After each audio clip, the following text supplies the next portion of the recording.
Okay, hi guys. So in this lecture, we'll be seeing some of the examples on back titration. So let's get started. So we have a question that let's suppose we have been given 2.175 grams of pyrolusite ore. So if you don't know what's a pyrolusite ore, then it's a ore of manganese. Pyrolusite ore was actually treated with excess 50 ml of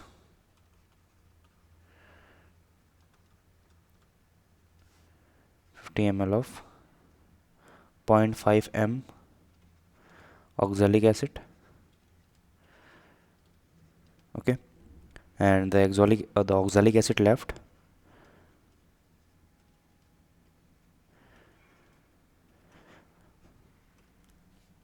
was raised to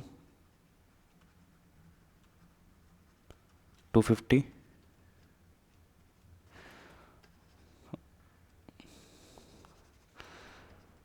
centimeter cube, and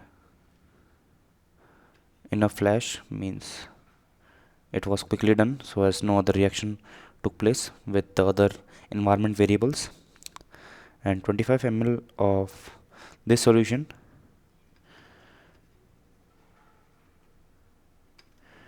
was titrated with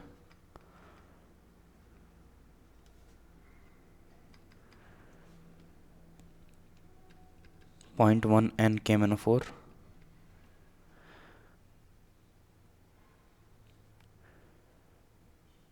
and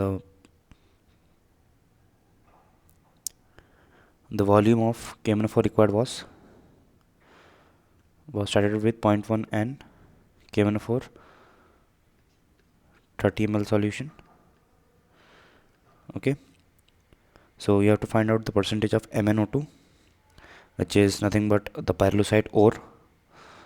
So you have to find the percentage of MnO2 in the pyrolusite ore. Okay, find percentage of MnO2 in the pyrolusite ore. Okay, in the ore. So let's get to the solution. So I've been given 2.75 of the ore which was treated with excess 50 ml of 0.5 m oxalic acid.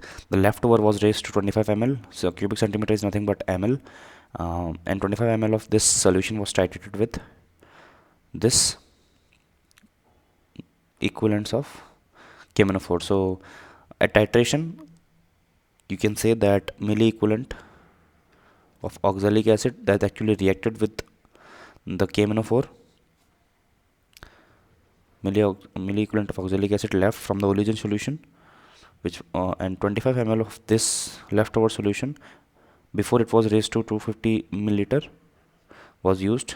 So it should be equal to milli equivalent of KMnO4. Okay, and milli equivalent of KMnO4 would be nothing but normality of KMnO4 into volume of solution of KMnO4 which is reacted in milliliter. So it is nothing but 3. So milli equivalents of oxalic acid that reacted were 3. So milli equivalent of oxalic acid would be nothing but normality of oxalic acid multiplied by volume of oxalic acid, which is 25 ml, equals to 3.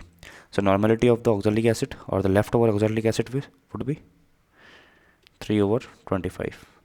Okay, and if the normality of this oxalic acid was 3 over 25, how many milli equivalents of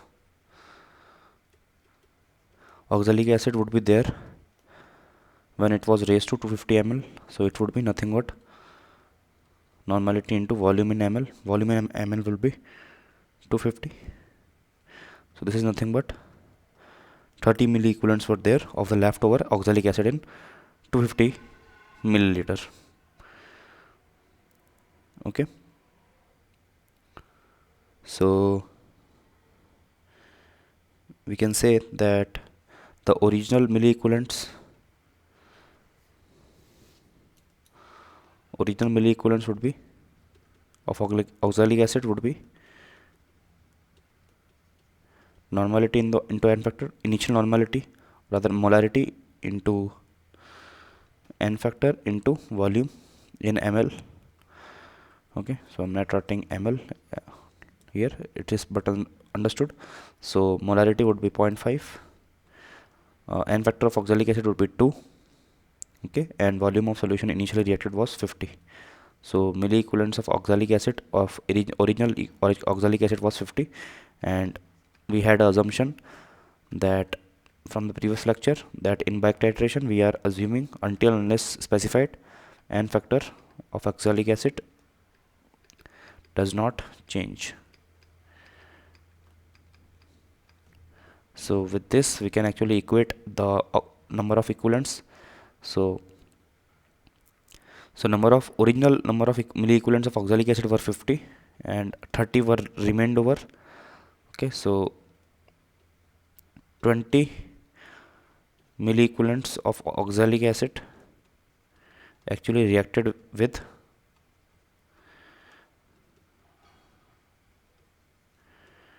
pyrolusite ore.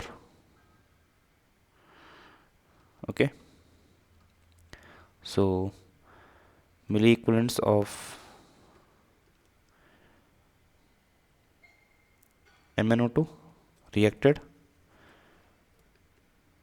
because pyrolusite ore also contains MnO2 and impurity, so only MnO2 part would be reacting. So my milliequivalent of MnO2 reacted or titrated in the reaction would be equal to milliequivalent of oxalic acid consumed in the reaction. Okay, so milliequivalents of MnO2 would be weight of MnO2 divided by equivalent weight of MnO2 into 1000. Equivalent weight of MnO2 would be molar mass of MnO2, which is 87 over 2. 2 is the n factor of MnO2. Okay, so it would be going from Mn plus 4 to Mn plus 2 state. As oxalic acid, the carbon in plus 3 state would be going from plus 3 to plus 4. It is getting oxidized, it is getting reduced. Okay, so this would be equal to milliequivalent of oxalic acid in the reaction, which is nothing but 20, 50 minus 30. So from here you can calculate the weight. So the weight of oxalic acid would come out to be nothing but 0.87. Okay, so percentage of MnO2 in the ore would be 0.87 divided by given mass of ore, which is 2.175 into 100, which is nothing but 40%. This is the answer. Okay, so now let's see another type of titration, which is nothing but acid base titration. Okay, just writing the heading first, acid base titration.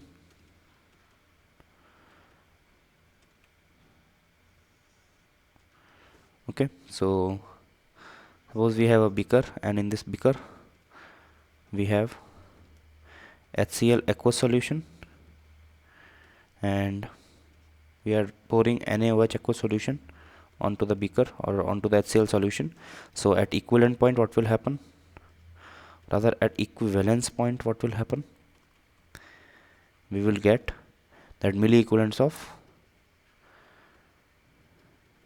HCl would be equal to milliequivalents of NaOH. In other words, I can say that N1V1 would be equal to N2V2. Okay, so in case of strong electrolytes,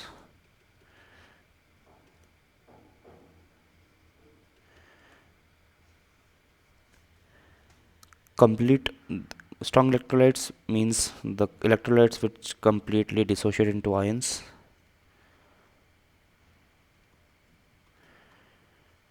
Okay, and let's suppose the concentration of HCl aqueous is C, then if the reaction of dissociation happens in which we have H plus aqueous and Cl minus aqueous, so both the concentration of initial concentration would be C here of HCl aqueous, and they won't be having any. Now final concentration would be, both would be having Cc concentration. So strong acids, strong bases are or rather all dissolved salts in water are strong electrolytes. So examples of strong electrolytes can be strong acids, strong bases, and all dissolved salts in water.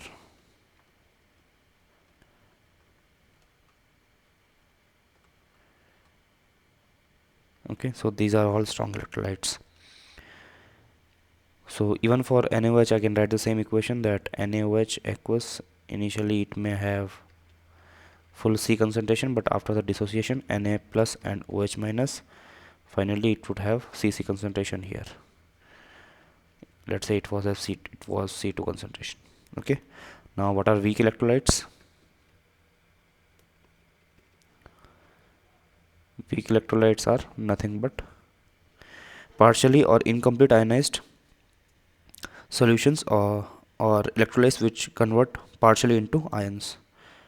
So partial or incomplete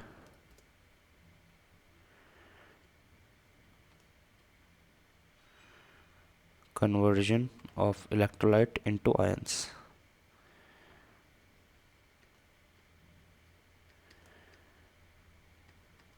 Okay, so example of weak electrolytes can be weak acids and weak bases.